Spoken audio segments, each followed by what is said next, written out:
हरे कृष्णा। सभी भक्तों का हार्दिक स्वागत है आज के इस प्रातःकालीन श्रीमद् भागवत क्लास में। तो हम लोगों ने पिछली बार पढ़ा भगवान के रूप का वर्णन। कौन से रूप का? जो रूप में भगवान प्रत्येक जीव के हृदय में है, जो परमात्मा है, जो परमात्मा सब प्रत्येक जीव के हृदय में विराजमान है, उनके रूप का हमने वर्णन पढ़ा।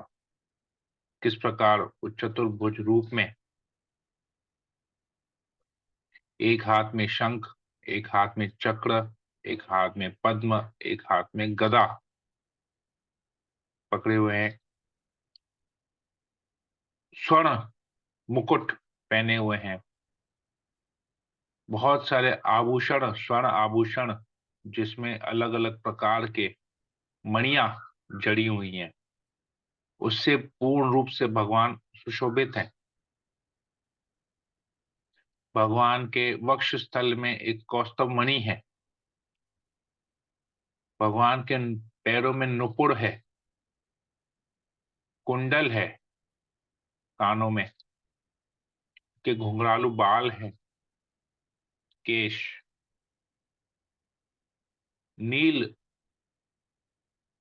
रंग का, वो नील रंग के हैं। और पीतांबर येलो कलर के ड्रेस पहने हुए हैं, उनकी धोती उत्तरी ये वस्त्र पीतांबर। तो बहुत सुंदर रूप हमने भगवान का पढ़ा। वो हमेशा मुस्कुराते रहते हैं। उनकी आंखें, उनकी पलकें जैसे कि कमल के पुष्प, कमल की पुष्प की पंखड़ियों के समान है।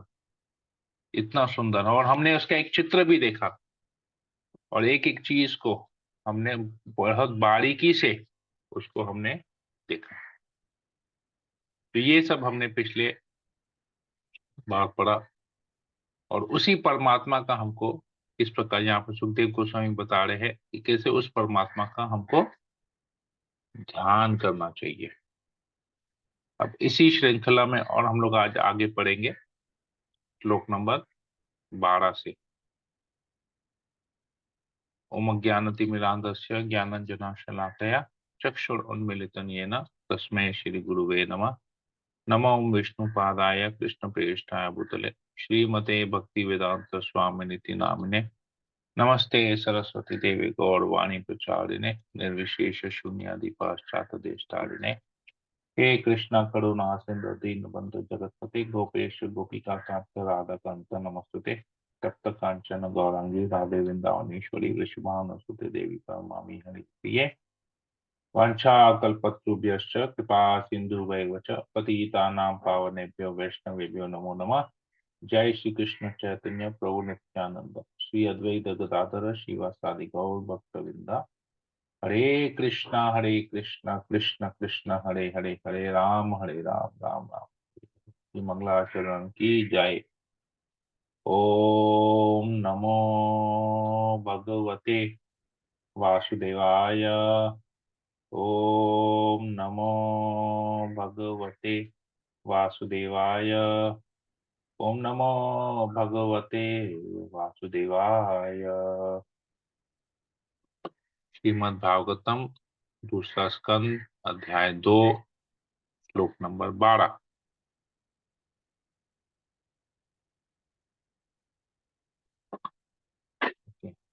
श्रील सुखदेव गोस्वामी परीक्षित महाराज को आगे बताते हैं, भगवान की भव्य लीलाएं तथा उनके हास्यमय मुख की उल्लासमय चितवन उनके व्यापक वरदानों के संकेत हैं।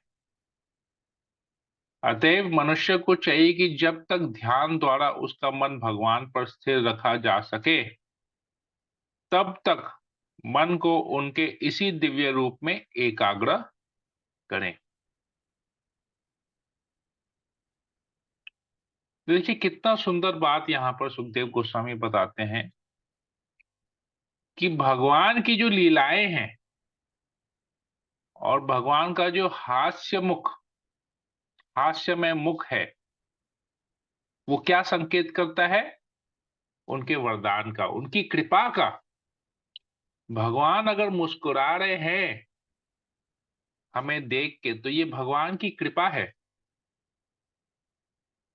भगवान अगर लीलाएं करते हैं तो भगवान अपनी लीलाओं के द्वारा हम पर कृपा कर रहे हैं। देखिए, आज भगवान में और साधारण जीव में क्या फर्क है? देखिए, तो सोचिए, ध्यान दीजिए इसके ऊपर में। ये है, बहुत सूक्ष्म है, परंतु बहुत फैक्ट है। हम अगर कोई भी कार्य करते हैं,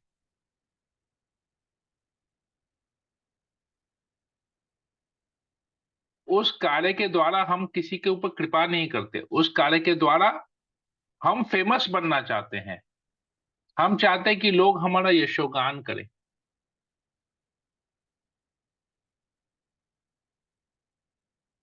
लीलाएं वर्ड यूज आता है जब वो दिव्य होती हैं, परंतु जब भौतिक जगत में होते हैं वो कार्य हो जाते हैं, वो लीलाएं नहीं होती।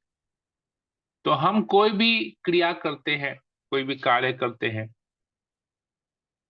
कुछ अनयूजुअल कार्य करते हैं, तो हम चाहते हैं कि लोग उस कार्य के द्वारा, उस कार्य को देखकर हमारी प्रशंसा करें। लेकिन भगवान जब लीला करते हैं तो दूसरों के ऊपर कृपा करते हैं। हम अपने कार्य के द्वारा दूसरे से कृपा लेते हैं। कृपा किस फॉर्म में लेते हैं? प्रशंसा के फॉर्म में हम कृपा लेते हैं उनसे। हम चाहते हैं लोग हमारी प्रशंसा करें, हमारा गुणगान करें, हमारे वाहवाही करें, हम लेना चाहते हैं। परंतु भगवान जब लीला करते हैं तो भगवान लीला के माध्यम से कृपा देते हैं। हम जब हंसते हैं तो उस हंसी में, हमारे हंसी में कहीं पर किसी के प्रति निंदा छुपी हुई है। हम दूसरे का मजाक उड़ाते हैं, उसमें हम हंसते हैं।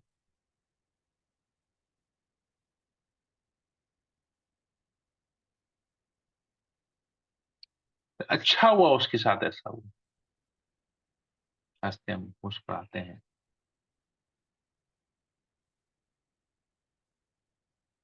लेकिन भगवान जब हंसते हैं तो भगवान भक्तों के ऊपर, जीवों के ऊपर कृपा करते हैं। इसलिए कहते तो मनुष्य को क्या चाहिए? वो भगवान, उसी मन में जो भगवान है, जो हृदय में भगवान है, परमात्मा है, उनका ध्यान करता रहे।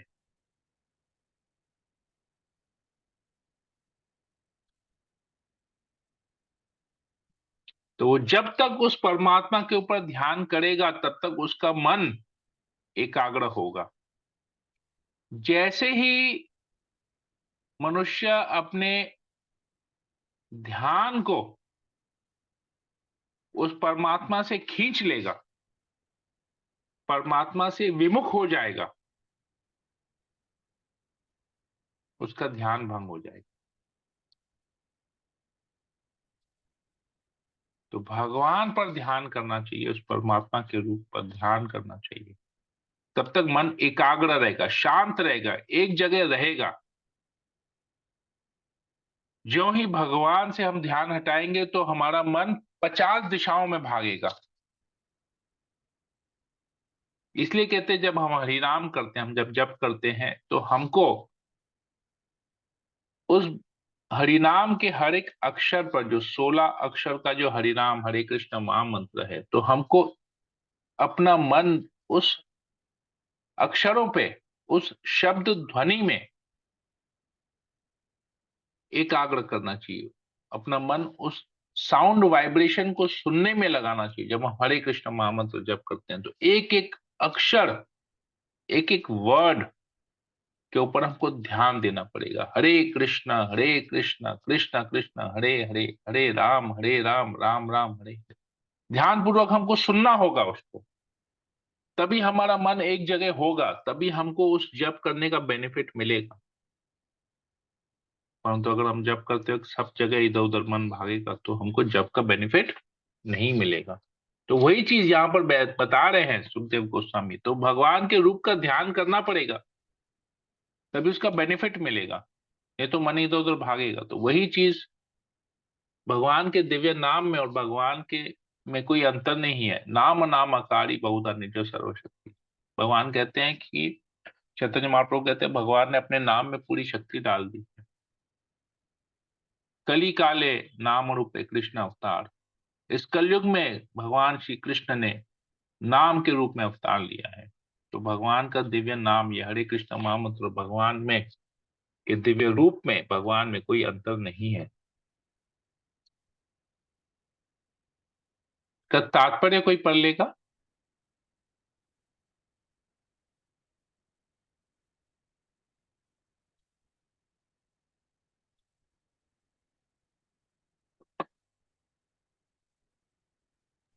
कोई जी पढ़ प्रभु लेगा? जी। यस माता जी पढ़ लीजिए।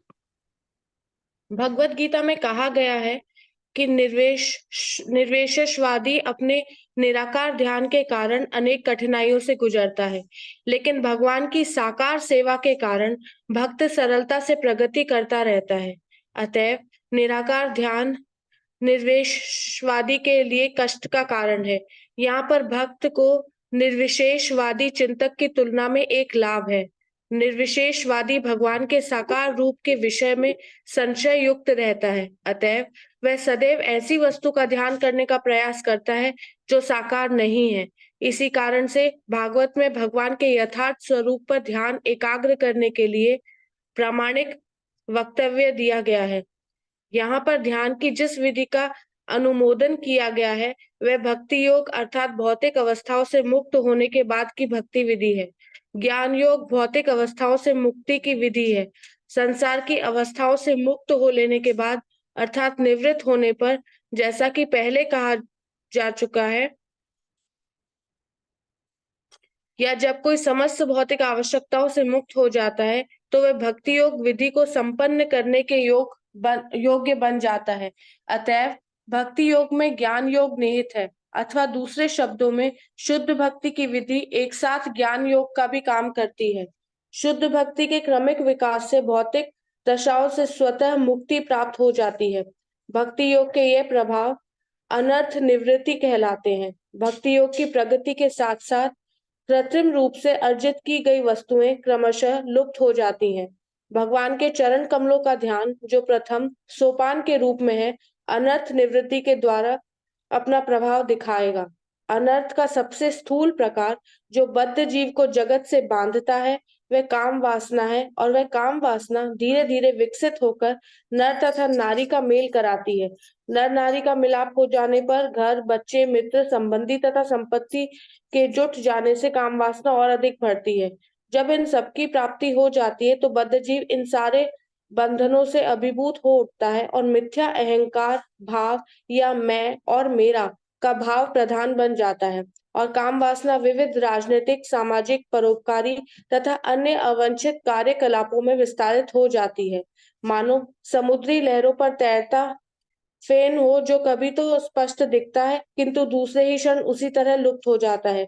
जिस प्रकार आकाश से बादल लुप्त हो जाते हैं, बद्ध जीव ऐसी वस्तुओं से तथा काम वासना की वस्तुओं से घिरा रहता है, किंतु भक्ति योग से काम वासना धीरे धीरे छूमंतर हो जाती है, जिसका सारांश लाभ, पूजन तथा ख्याति इन तीन शीर्षकों से दिया गया है। सारे बद्ध जीव काम वासना के इन विविध रूपों के पीछे पागल बने रहते हैं, और मनुष्य यह स्वयं देख सकता है कि काम वासना पर आधारित ऐसी भौतिक लालसाओं से वह जिस हद तक मुक्त हुआ है।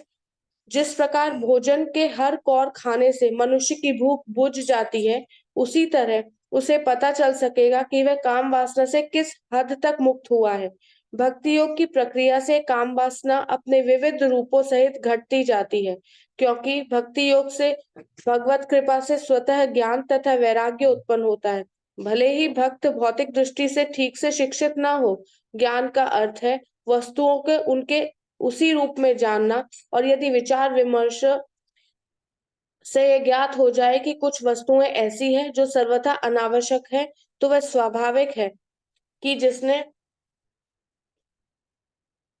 ज्ञान अर्जित किया है वह ऐसी अवांछित वस्तुओं को छोड़ देगा। जब बद्धजीव ज्ञान के अनुशीलन द्वारा यह देखता है कि भौतिक आवश्यकताएं अवांछित है, तो वह उनसे अपना नाता तोड़ लेता है। ज्ञान की यह अवस्था वैराग्य अर्थात अवांछित वस्तुओं से विरक्त कहलाती है। हम इससे पूर्व बता चुके हैं कि आध्यात्मवादी को स्वावलंबी होना चाहिए और उसे अपने जीवन की नैतिक आवश्यकताओं की पूर्ति के लिए धनी अंधे पुरुषों से भीख नहीं मांगनी चाहिए। सुखदेव गोस्वामी ने जीवन की ऐसी आवश्यकताओं तथा खाने, सोने तथा रहने की समस्याओं के लिए विकल्प सुझाए हैं, लेकिन उन्होंने काम वासना की तुष्टि के लिए कोई विकल्प नहीं सुझाया। जिसके अंतःकरण में काम वासना तब भी आंदोलित हो रही है, उसे संन्यास आश्रम नहीं ग्रहण करना चाहिए। जिसने वह अवस्था नहीं प्राप्त की है, उसके लिए संन्यास आश्रम ग्रहण करने का प्रश्न ही नहीं उठता। इस प्रकार सही गुरु के मार्गदर्शन में क्रमिक भक्ति योग द्वारा भागवत के सिद्धांतों के अनुसरण द्वारा मनुष्य संन्यास आश्रम ग्रहण करने के पूर्व कम से कम स्थूल काम वासना को तो वश में कर सकेगा। इस तरह शुद्धि का अर्थ है क्रमशः काम वासना से मुक्त होना, और इसकी प्राप्ति यहाँ पर वर्णित विधि द्वारा भगवान के चरणों से प्रारंभ करके उनके ध्यान द्वारा की जा सकती है। मनुष्य को चाहिए कि पहले वह स्वयं यह देख ले कि काम वासना से वह कितना मुक्त हुआ है, तभी ऊपर उठने का प्रयत्न करे। श्रीमद् भागवत का दशम स्कंद भगवान का हास्यमय मुखमंडल है।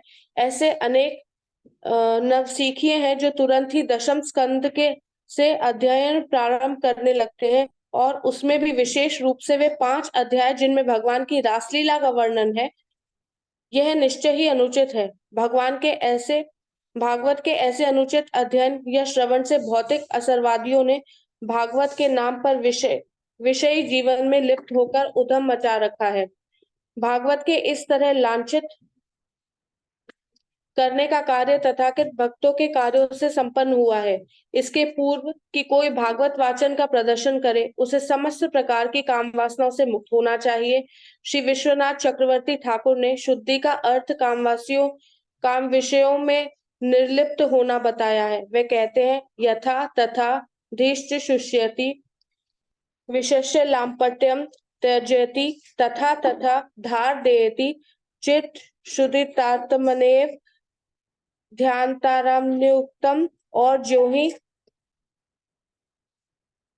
कोई बुद्धि के परिष्कार से काम लिप्सा के नशे से मुक्त हो जाता है, तब उसे आगे बढ़कर ध्यान करना चाहिए। अर्थात दूसरे शब्दों में भगवान के दिव्य शरीर के विभिन्न अंगों के ध्यान को हृदय की शुद्धि के अनुपात को बढ़ाना चाहिए। निष्कर्ष यह निकला है कि जो लोग अब भी काम वासना में अनुरक्त होकर फंसे हुए हैं, उन्हें कभी भगवान के चरणों के ऊपर के अंगों पर ध्यान नहीं करना चाहिए। अतएव उन्हें अपने आप को श्रीमद् भागवत के प्रथम 2 स्कंदों का ही पाठ करने तक सीमित रखना चाहिए। मनुष्य को पहले प्रथम 9 स्कंदों की विषय वस्तु को आत्मसात करके शुद्धि की प्रक्रिया पूरी करनी चाहिए, तब उसे श्रीमद् भागवत के दशम स्कंद में प्रवेश करने की अनुमति दी जानी चाहिए। हरे हरे कृष्णा। कृष्णा। बहुत बहुत धन्यवाद नेहा शर्मा माता जी पढ़ने के लिए। ओके, इसको समझते हैं। इसमें 4-5 इंपॉर्टेंट पॉइंट्स हैं जो यहाँ पर प्रभुपाद जी बता रहे हैं। तो प्रभुपाद जी सबसे पहले बता रहे हैं कि निर्विशेषवादी के बारे में बता रहे हैं। निर्विशेषवादी कौन है? जो लोग भगवान के निराकार रूप पर ध्यान करते हैं, मतलब ब्रह्म ज्योति पर ध्यान करते हैं। सबसे पहला पॉइंट ये बताया गया है यहाँ पर। तो जो लोग भगवान के निराकार रूप पर ध्यान करते हैं, वो भगवान के साकार रूप को नहीं समझ पाते। ठीक है। तो भगवत गीता के अनुसार भगवान के निराकार रूप पर ध्यान करना कठिन है, लेकिन साकार रूप पर ध्यान करना सरल है। तो इसलिए सुखदेव गोस्वामी बता रहे हैं कि साकार रूप पे ऊपर ध्यान करो। तो देखिए, पूरे भगवत गीता का उद्देश्य या निर्देश, इंस्ट्रक्शंस है कि भगवान के साकार रूप का ध्यान करना चाहिए। That is easy. और निराकार रूप पे ध्यान करना इज डिफिकल्ट, कष्टदायी है, कठिन है। तो सबसे पहला बात यहाँ पर प्रभुपाद जी तात्पर्य में बता रहे हैं। तो सुखदेव गोस्वामी के दिए हुए आदेश को प्रभुपाद जी यहाँ पर समझा रहे हैं। तो भगवान के साकार रूप का ध्यान करना चाहिए। ओके। तो अब क्यों साकार रूप का ध्यान करने को की प्रक्रिया को, इस प्रोसेस को क्या बताया गया है? भक्ति योग बताया गया है। तो जो साकार रूप का ध्यान करता है उसी प्रोसेस को भक्ति योग बताया गया है।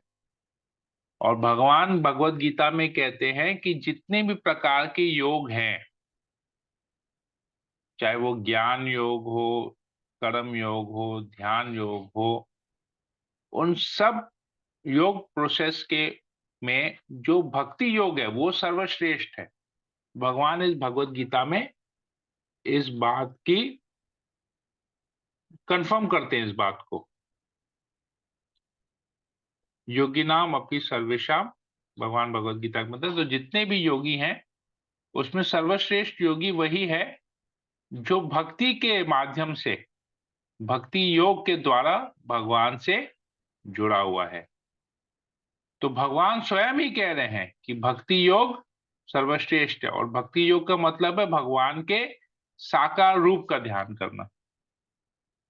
तो ये हो गया, यहां पर एक कंफर्मेशन आ गया। तो भगवान, अगर हमको ध्यान करना है तो भगवान के साकार रूप का ध्यान करना है, और उस प्रोसेस को भक्ति योग कहा गया है जो सर्वश्रेष्ठ है।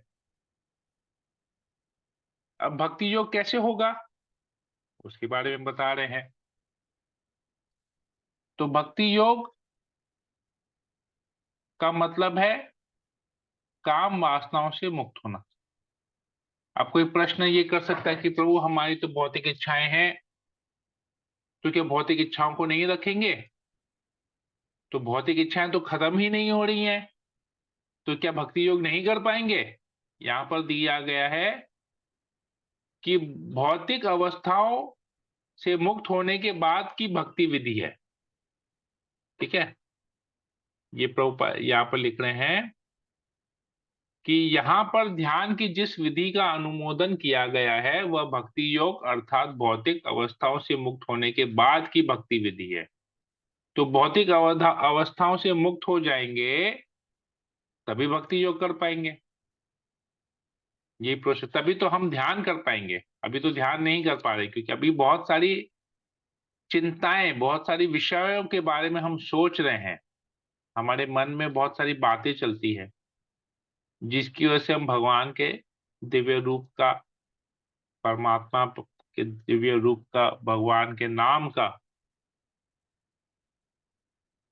भगवान के नाम जप का, उस पर हम ध्यान नहीं दे पा रहे। सबके साथ ये प्रॉब्लम है।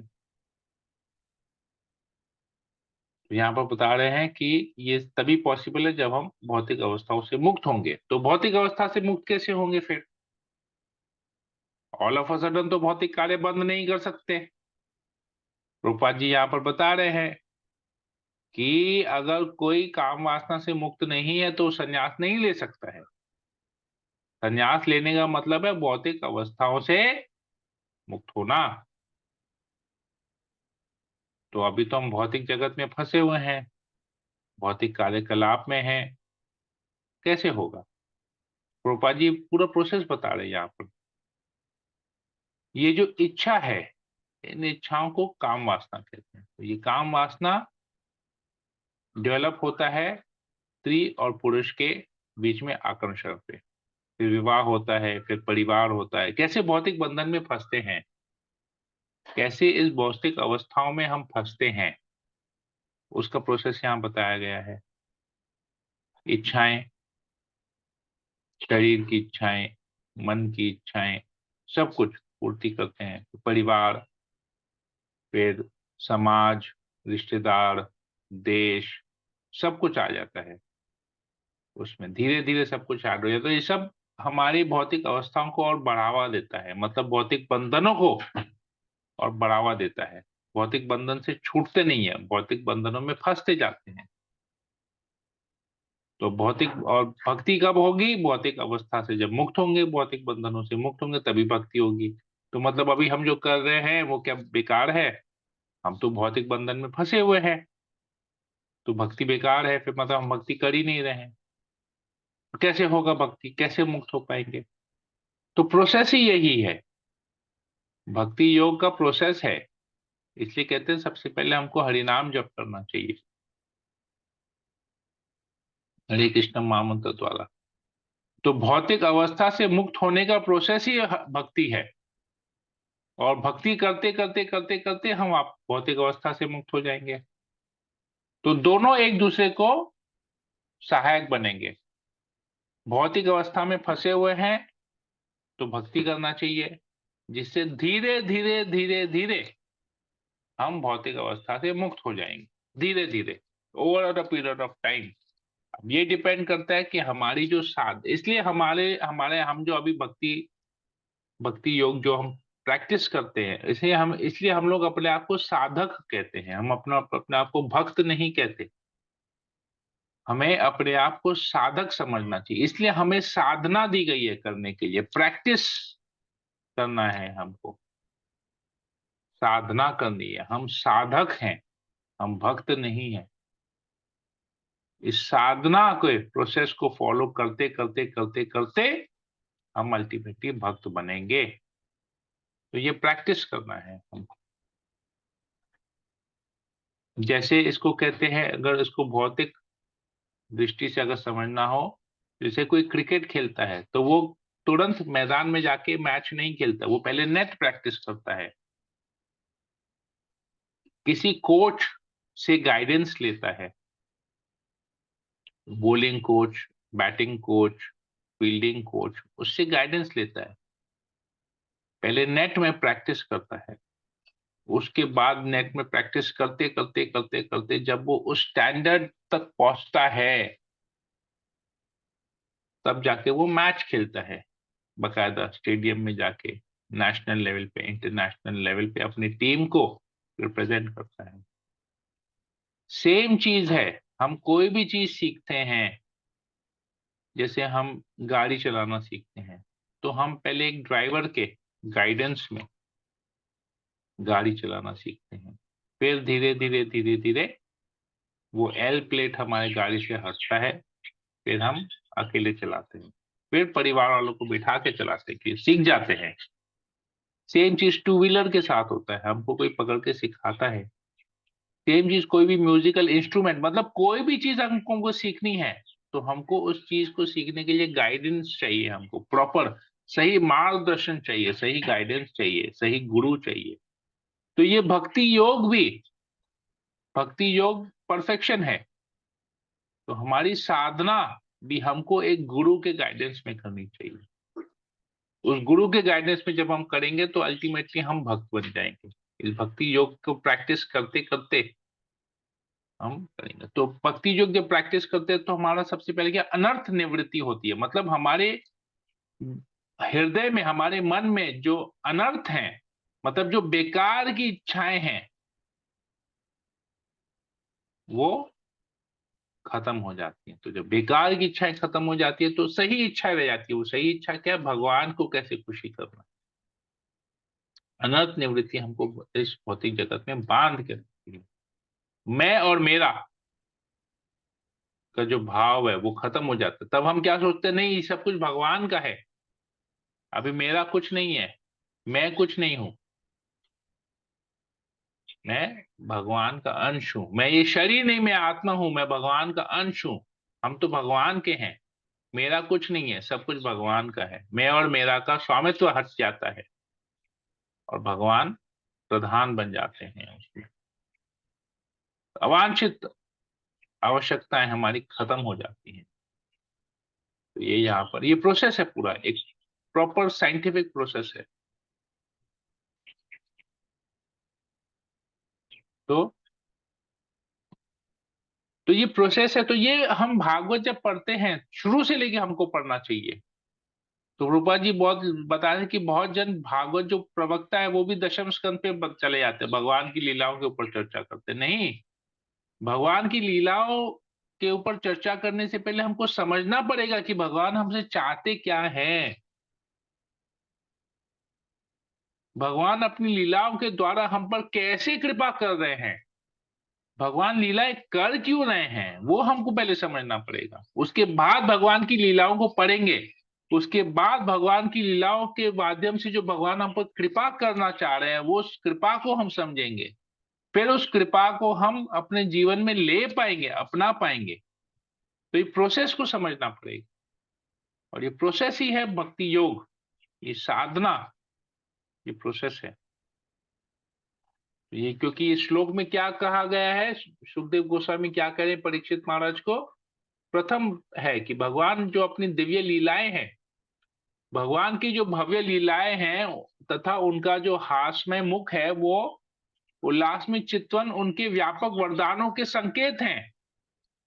कि भगवान के वरदान है, जो भगवान की लीलाएं हैं वो भगवान के वरदान है। भगवान का जो मुख है, हास्यमय मुख है, वो भगवान का वरदान है। तो जो निराकार रूप पर ध्यान कर रहे हैं वो कृपा कैसे ले पाएंगे भगवान की, उनको भगवान का वरदान कैसे मिलेगा, साकार रूप में ही भगवान का हास्यमय मुख दे पाएंगे। साकार रूप में भगवान का ध्यान करेंगे तो भगवान की लीलाओं को समझ भी पाएंगे, तो लेकिन उसके लिए भागवत पढ़ना पड़ेगा। उसके लिए भागवत पढ़ेंगे तो सबसे पहले भागवत पढ़ने से सबसे पहले हमको ज्ञान ये मिलेगा कि भगवान का साकार रूप है, भगवान निराकार नहीं है। तभी साकार रूप का वर्णन आएगा। हमने जैसे साकार रूप का वर्णन पढ़ा है, उस साकार रूप के ऊपर ध्यान करना पड़ेगा, तभी ये संभव है। तो डायरेक्ट जाके कृष्ण की लीलाओं के बारे में पढ़ेंगे ये संभव नहीं है। इसके पहले हमको पहले 9 स्कंद पढ़ने पड़ेंगे। तो ये चीज हम यहाँ पर पढ़ते हैं। तो प्रभुपाद जी यहाँ पर लिखते हैं, निष्कर्ष यह निकला कि जो लोग अब भी काम वासना में अनुरक्त होकर फंसे हुए हैं, उन्हें कभी भगवान के चरणों के ऊपर के अंगों पर ध्यान नहीं करना चाहिए। अतएव उन्हें अपने आप को श्रीमद् भागवत के प्रथम 2 स्कंदों का ही पाठ करने तक सीमित कर लेना चाहिए।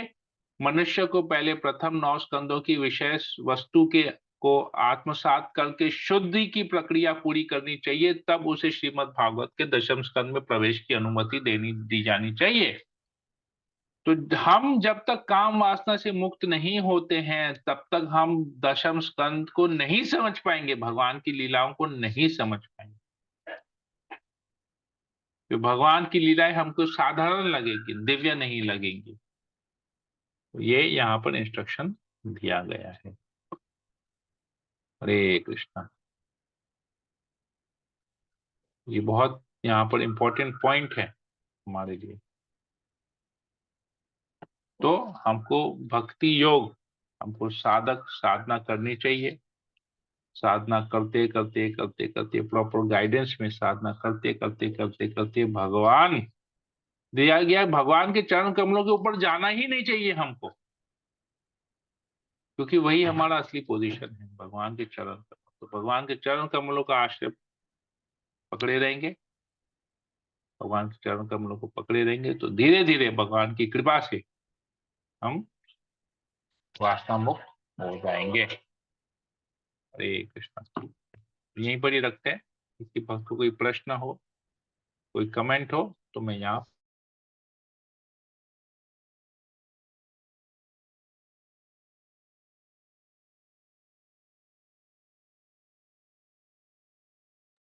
प्रभु जी साउंड नहीं आ रहा है, आवाज नहीं आ रहा है प्रभु जी।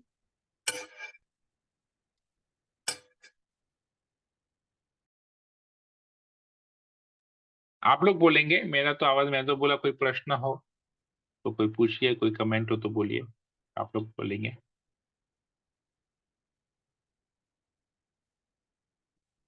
समझ में आया ना? सब कुछ सर के ऊपर से चले गया?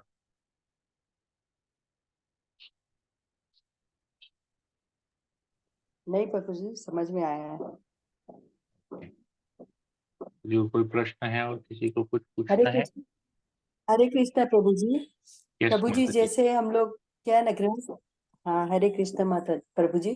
हम बोल रहे हैं ना प्रभु, जैसे हम लोग गृहस्थ में रहते हैं, घर का भी दिनचर्या काम रहता है प्रभु जी। हम्म। जैसे रात्रि में जब भगवान को हम लोग शयन करवा देते हैं प्रभु जी, तो वो करवाने के बाद हम लोग, अगर कभी क्या होता है कि हम लोग को कभी नींद नहीं आती है रात में, तो माला क्या हम लोग को भगवान को शयन करा के फिर उठाना चाहिए प्रभु जी? नहीं, भगवान को क्यों उठाएंगे? माला जप करने के लिए तो भगवान को उठाने का जरूरत नहीं है। नहीं उठाना है, कोई जरूरत नहीं नहीं है ना नहीं, प्रभु जी, भगवान वही को, पूछ रहे हैं प्रभु। इससे क्या होता है भगवान ना का प्रभु जी, कभी नाम कभी जप मन होता है करना, कि रात में करे माला। भगवान के नाम जप करना माला के ऊपर में, वो भगवान का संग करने के समान है, क्योंकि भगवान के रूप में और भगवान के नाम में कोई अंतर नहीं है।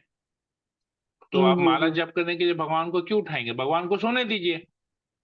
भगवान सो रहे हैं हाँ और वही जब, भगवान हाँ आपके जब भगवान हमको श्री विग्रह टाइम के होता रूप है में सेवा घर करने पे का सो तभी रहे उठाएंगे। हैं। हाँ हाँ, हाँ हाँ सेवा हाँ करने के समय भगवान को उठाना, नहीं तो भगवान हाँ, तो वो जो आपके जीव टाइम में उनका, ऑलरेडी हाँ। है। आपको अलग से तो हम्म। जरूरत नहीं है, भगवान आपके नहीं, जीव में ऑलरेडी है हरि तो नाम प्रभु के जी द्वारा। जैसे हम रात में कभी माला करते हैं तो प्रभु जी जैसे हम आसन पे भी बैठ के करते हैं, सोफा पे भी बैठ के करते हैं प्रभु जी। हाँ जैसे सोफा पे कभी हाँ क्या करते हैं ना प्रभु जी, आसन को वहां भी मतलब वो रख लेते हैं। तो क्या हाँ प्रभु जी रात में, जैसे मंदिर जो मेरा है मंदिर हाँ भगवान का, वहां हाँ। पे क्या आसन रख के कर सकते हैं प्रभु जी माला? नहीं। भगवान, देखिए, आपने जब भगवान को शयन करा दिया है, तो हम्म। आइडियल तो बात ये आसन नहीं होता है रखना कि भगवान के वहां चाहिए। पर ना कोई तरह का डिस्टरबेंस नहीं होना चाहिए। भगवान सो रहे हैं, हाँ यही यही है। तो आप एकदम अपने एकदम रूम यही में बैठ प्रभु के जी। जप कर सकते हैं, सोफा में बैठ के जप कर सकते हैं, बालकनी में बैठ के जप कर सकते हैं, छत में बैठ के हाँ जप हाँ। कर सकते हैं, नीचे कंपाउंड में हम्म जाके हम्म जप कर सकते हैं। कहीं पर भी जप करने का तो कोई पर्टिकुलर हम्म। ये है कि भगवान का जब ऑल्टर खुला हुआ है, जैसे आप भगवान का सुबह हम्म। आरती पूजा करते हैं, उसके बाद जब तक ऑल्टर खुला हुआ है तब तक आप भगवान के सामने बैठ के जप कीजिए। हाँ हाँ हाँ, जितना भी आप चयन कर पाए, करने एक तक, माला, दो चयन माला, करने चार से माला, पहले तक। 6 माला, जो भी जप हाँ कर जी, पाए, जब तक ऑल्टर हाँ खुला हाँ। है तब तक भगवान के सामने बैठ के जप कीजिए। उसमें ज्यादा पावर आता है। लेकिन अपने जप हम्म। करने के लिए भाई हमको रात को 12 बजे जप करना, पर्दा खोल देंगे, भगवान को उठा देंगे, वैसे नहीं जप करना चाहिए। नहीं नहीं, हाँ हाँ वही ठीक है, तो। भगवान का जब तक ऑल्टर खुला हुआ है, भगवान की सेवा पूजा का जो समय है, उस समय तक हम्म हम भगवान के सामने बैठ के जप कर सकते हैं। उससे जप में हम्म ज्यादा बेनिफिट होता है। लेकिन फिर बाद हम्म। में जब ऑल्टर बंद हो गया है दूसरे किसी टाइम पे, तो हम अपने हिसाब से बैठ के जप कर सकते हैं, कोई दिक्कत नहीं। हाँ ठीक हाँ है जी माता प्रभु। जी। ठीक है प्रभु जी, हाँ हाँ। ओके, अरे हरे कृष्णा। और किसी को कुछ पूछना है? भावना, कोमल, चितवन, मीना गुप्ता माता जी, नेहा शर्मा माता जी, सुलेखा जायसवाल माता जी, अखिलेश प्रभु, सुमन चौरसिया माता जी, विनीत मंगल प्रभु। ओके, किसी को और कुछ पूछना है या बोलना है? हरे कृष्णा प्रभु। यस, हरे कृष्णा। प्रभु I don't want to ask anything, बस खाली हम्म ये बोलना था कि जो भी वो लोग श्लोक लिख रहे हैं ना, तो हम्म यस्टरडे आई वाज राइटिंग ना, तो बीच में एक श्लोक मिसिंग था। तो हम्म आई वुड मतलब ट्राई टू से कि मतलब जो भी लिख रहे हैं, कभी कभी ऐसा होता है ना, हम फ्लो में लिख लेते हैं और ध्यान नहीं हम्म जाता है। हम्म तो हम्म। Everybody should be careful. मतलब मेरी बुक में एक कौन से श्लोक चैप्टर मिसिंग में था। कौन सा श्लोक मिसिंग था? फर्स्ट फर्स्ट चैप्टर का शायद 15 श्लोक मिसिंग था। ओके, तो आप लोग तो आई ध्यान टुक देंगे आउट जो वो भी है। गीता। हाँ, हाँ, तो जो भी है इनकेस मैंने मिस हो अपना गया होगा निकाल वहाँ के पर, फिर लिख लिया। प्रिंटिंग में मिस हो गया, देख लेंगे जो भी गीता लेखन कर रहे हैं, श्लोक सब मिला जी लेंगे। अंत में भगवत गीता से मिला लेंगे सारे श्लोक है कि नहीं।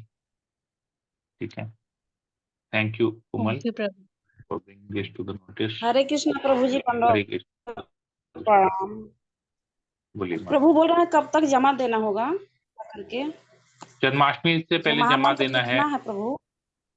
हाँ, जन्माष्टमी तक अभी तो समय, अगस्त अगस्त में जन्माष्टमी है, तो प्रयास कीजिएगा जुलाई तक कंप्लीट कर लेने का। तो अभी तो फरवरी चल रहा है, तो फरवरी, मार्च, अप्रैल, मई, जून, जुलाई, 6 महीना है आपके पास।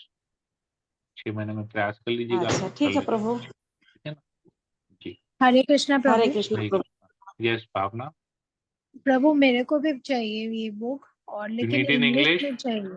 हाँ, इंग्लिश। इंग्लिश है ना, ठीक है, मैं दे दूं उधर, हाँ राजेश हाँ जी को दे दूं शॉप हाँ में। हाँ ओके, मैं हाँ। वो पढ़ा हुआ इंग्लिश में मैं दे दूंगा। और कितना डोनेशन देना है प्रभु? 333 333। ठीक है, ठीक है, है ना? ठीक। ओके, और थैंक यू कुछ प्रभु। है, किसी को कुछ पूछना है? ठीक है, हरे कृष्ण प्रभु जी, हरे कृष्ण। पैसा मीना भेज गुप्ता दिए माता। हैं, मिल गया है। ओके, मुझे आप एक बार वो हाँ प्रभु जी। मुझे वो स्क्रीनशॉट भेज दीजिएगा ना, तो मैं मायापुर में कंफर्म कर लूंगा एक बार। अच्छा प्रभु ठीक है जी। ना? मुझे जो ठीक आपने है पैसा ट्रांसफर किया उसका स्क्रीनशॉट भेज दीजिएगा, तो मैं वो मायापुर भिजवा दूंगा। तो आपके नाम का रसीद, जैसे नेहा शर्मा माता जी ने भी किया था, उन्होंने स्क्रीनशॉट भेजा तो उनके नाम का रसीद बन के आ गया, तो मैं उनको भेज दिया था। वैसे ही आपके नाम का भी रसीद बन के आ जाएगा, मैं आपको फॉरवर्ड कर दूंगा फिर। जी प्रभु जी जी ठीक है जी, कोई ठीक बात है। नहीं। हरे अरे कृष्ण प्रभु, धन्यवाद। बहुत बहुत धन्यवाद सभी भक्तों का। तो हम सेशन को यहीं एंड करते हैं। हरे कृष्णा कृष्ण कृष्ण हरे हरे, हरे राम राम राम हरे हरे। वंशा कल्पतरुभ्यश्च कृपा सिन्धुभ्येव च पतितानां पावनेभ्यो वैष्णवेभ्यो नमो नमः। समेत भक्त वृंद की जय, जगत गुरु श्रील प्रभुपाद की जय, ग्रंथराज श्रीमद् भागवतम की जय। हरे कृष्णा।